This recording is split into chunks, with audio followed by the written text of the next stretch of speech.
hidden in a bank account in Qatar, not the U.S. Treasury, not the Federal Reserve, Qatar. We're talking about a $500 million tranche of cash from the sale of seized Venezuelan crude. According to Rubio, $300 million is accounted for, but a massive $200 million chunk is sitting in an offshore account in the Middle East. And that's just the tip of the iceberg. Reports indicate the total value of the seized oil stash could be upwards of $2 billion. Democratic senators are furious.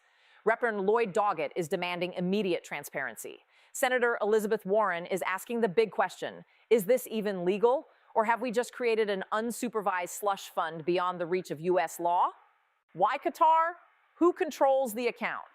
And with creditors chasing Venezuela for $170 billion in debt, is this a genius geopolitical chess move by the administration or a legal black hole waiting to collapse? Today we are diving deep. We are tracking the money, reading the transcripts, and exposing the reality behind the Qatari stash. This is the full story of the Venezuela oil billions. To understand the gravity of this situation, we have to look at exactly what happened inside the Senate Foreign Relations Committee on Wednesday, January 28, 2026. This was Marco Rubio's first testimony before the committee since the U.S. military operation that seized control of Venezuelan assets earlier this year. The hearing was ostensibly about the transition to democracy in Venezuela, but the questioning quickly pivoted to money. Here is the context. Following the U.S. seizure of Venezuelan state assets, the administration took control of approximately 50 million barrels of crude oil. At current market rates, that oil is valued at roughly $2 billion. This is the stash everyone is talking about. The administration began selling this oil on the global market to fund the new interim government in Caracas. The first sale was valued at $500 million. During the hearing, senators pressed Rubio on the whereabouts of these proceeds. That is when the secretary dropped the bombshell. He confirmed that while $300 million had been transferred to vetted Venezuelan banks to pay for basic government services like healthcare and policing, the remaining $200 million was sitting in a bank account in Qatar. Let's look at the specific exchange. When pressed on why the money wasn't in New York or Washington, Rubio stated that the fund was established in Qatar to avoid having the proceeds seized by American creditors. Rubio told the committee, "It's an account that belongs to Venezuela, but it has U.S. sanctions as a blocking mechanism. We only control the dispersal of the money. We don't control the account itself." This is a critical distinction.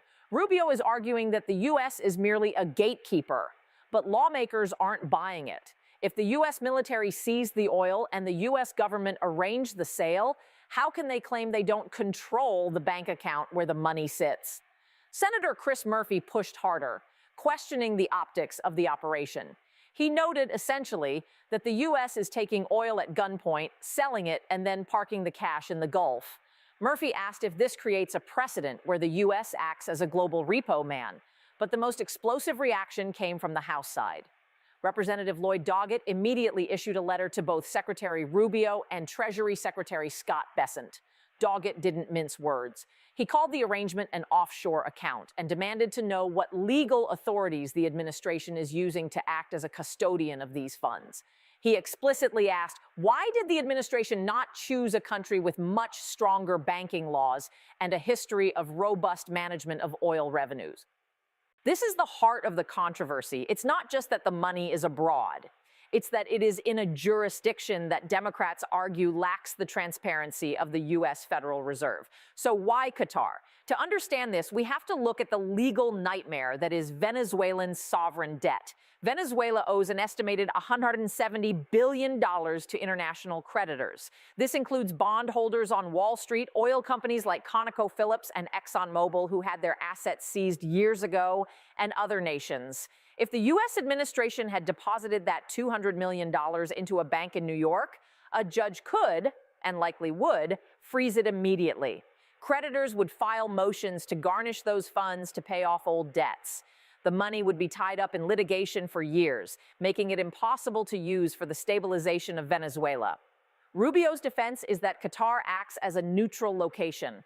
By keeping the money outside of U.S. jurisdiction, it is theoretically safe from U.S. court orders. This isn't the first time the U.S. has used a creative banking setup for oil money.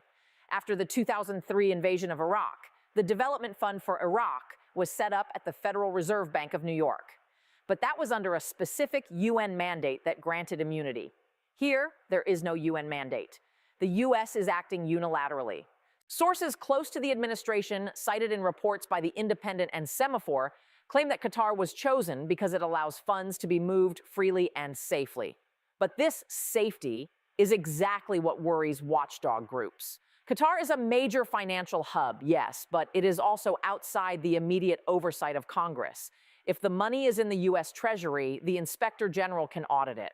If it's in the Federal Reserve, there is a paper trail. If it's in a commercial bank in Doha, who is watching the transaction ledger? Senator Elizabeth Warren has been vocal about this risk. She stated, "There is no basis in law for a president to set up an offshore account that he controls so that he can sell assets seized by the American military." Warren is probing major U.S. banks like J.P. Morgan and Citi to see if they were approached to handle these funds and refused. If U.S. banks said no because the legal risk was too high, that makes the move to Qatar look even more suspicious. Let's talk about the scale of this operation. The hearing focused on the $200 million currently sitting in the bank, but the assets seized are worth 10 times that amount. Reports indicate the U.S. holds control over 50 million barrels of Venezuelan crude. The $500 million sale was just the first tranche. That means there is potentially another $1.5 billion to $2 billion in revenue coming down the pipeline. Where will that money go? If the pilot program is this Qatari bank account, it stands to reason the rest of the billions will follow the same path. We are looking at a multi-billion-dollar shadow budget controlled effectively by the State Department and the White House, with the blocking mechanism as the only check on power. Reporter Doggett's letter raises a terrifying possibility: corruption. Venezuela's history is plagued by the looting of state assets. The oligarchs, elites who became billionaires off government contracts, siphoned billions out of the country during the Chavez and Maduro years. The Democrats are asking, what safeguards are in place to ensure this new interim government doesn't do the same thing? Rubio testified that the U.S. audits the spending. He claimed the interim leaders submit a budget every month. But without an independent auditor on the ground in Qatar or Caracas, we are essentially taking the administration's word for it. And let's not forget the political angle. Treasury Secretary Scott Bessent, a key figure in this arrangement, has said, "We're the bankers here. We don't direct the funds." He is trying to wash his hands of the political implications, framing it as a purely technical banking matter. But as Senator Schiff pointed out in a separate letter, there is a risk of profiteering. He is demanding to know if any senior administration officials have financial stakes in the companies handling these oil sales. Is this legal? That is the question keeping constitutional lawyers up at night. The administration is likely relying on the International Emergency Economic Powers Act, IEEPA. This act gives the president broad powers to regulate commerce after declaring a national emergency. Trump declared such an emergency regarding Venezuela years ago. However, regulating commerce and seizing foreign sovereign assets, selling them and banking the cash in a third country are two very different things.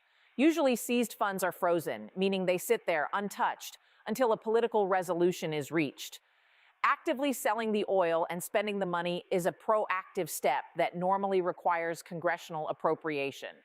By using the Qatari account, the administration bypasses the need for Congress to appropriate funds for Venezuela. They are essentially creating a self-funding foreign policy operation.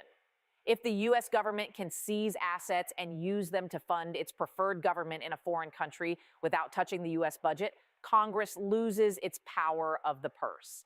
That is why senators like Warren and Doggett are sounding the alarm. It's not just about Venezuela, it's about the separation of powers in Washington.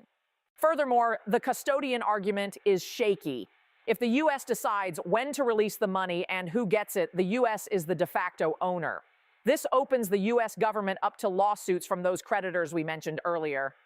If a judge rules that the U.S. government effectively owns this oil, the U.S. taxpayer could technically become liable for Venezuela's debts. While Washington argues over bank accounts, what is happening on the ground? The interim government, led by figures like Delcy Rodriguez, who flipped sides according to the hearing context, or other transitional leaders, is desperate for cash. The Venezuelan economy is broken. The oil infrastructure is rusting. Rubio argued that this money is vital for humanitarian aid. He mentioned healthcare and policing, and it is true, without cash, the transition will fail. Rubio managed expectations, telling senators, "We're not going to get there in 3 weeks." He described the situation as untenable, but trending in the right direction. However, the $200 million in Qatar is a lifeline. If the Democrats manage to freeze that account or force it into the U.S., where it gets garnished by creditors, the funding for the Venezuelan transition dries up. This puts the Democrats in a difficult position. They want oversight, but they don't want to starve the new Venezuelan government of resources. It's a high-stakes game of chicken. So what happens next?